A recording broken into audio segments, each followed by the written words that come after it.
লিটন শামীমের দারুণ ব্যাটিং আর বোলারদের অনবদ্য বোলিংয়ে ডাম্বুলায় বাংলাদেশের জয়। ম্যাচ শেষে শামীমের মুখে ক্যাপ্টেন লিটন দাসের প্রশংসা। জানালেন, অধিনায়কের ফর্মে ফেরা দলকে দিয়েছে বাড়তি আত্মবিশ্বাস। এবার কলম্বোতে সিরিজ নিজেদের করে নেয়াই লক্ষ্য।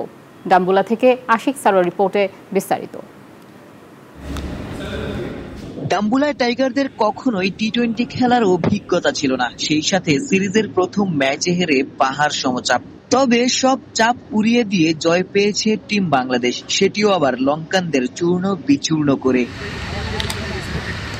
টস হেরে ব্যাট করতে নেমে শুরুতেই 2 উইকেট হারিয়ে চাপে পড়ে যায় বাংলাদেশ। তবে সামনে থেকে দলকে পথ দেখান অধিনায়ক লিটন দাস, যিনি নিজেও ছিলেন সমালোচিত।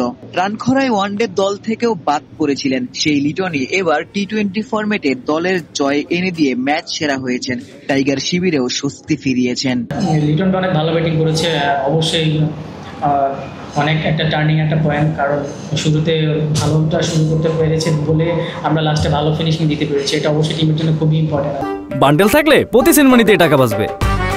বিকাশ সেনমানি বান্ডেল কিনে জিতুন প্রতি লেনদেনে। শুরুর ধাক্কা লিটন সামলেছেন বটে, তবে শামীমের ব্যাটিং এই টাইগাররা ঘুরে দাঁড়ায়। শেষ দিকে এই বাহাতি ব্যাটারের ঝড়ো ব্যাটিং এই দলের বড় স্কোর নিশ্চিত হয়। ম্যাচ শেষে জানালেন, প্রোটিয়া কিংবদন্তি এবিডি ভিলিয়ার্সের ব্যাটিং পছন্দ করেন, ফিল্ডিংটাও উপভোগ করেন। এবিডির ব্যাটিং পছন্দ করি পার্সোনালি আমি, আর হলো যে আমি সবসময় পজিটিভ থাকার ট্রাই করি।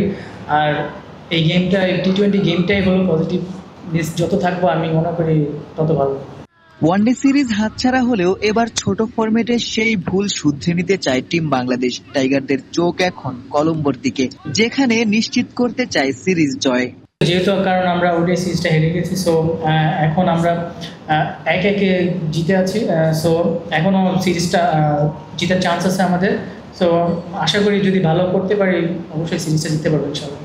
সিরিজের দ্বিতীয় টি-20 জিতে উজ্জীবিত পুরো দল। লঙ্কান মাটিতে সিরিজ জয়ের স্বপ্নও দেখছে শামীম লিটনরা। কলম্বোয় আরও একবার সামর্থ্যের প্রতিফলন ঘটাতে পারলে সিরিজ জয়ও সম্ভব মানছে টিম বাংলাদেশ।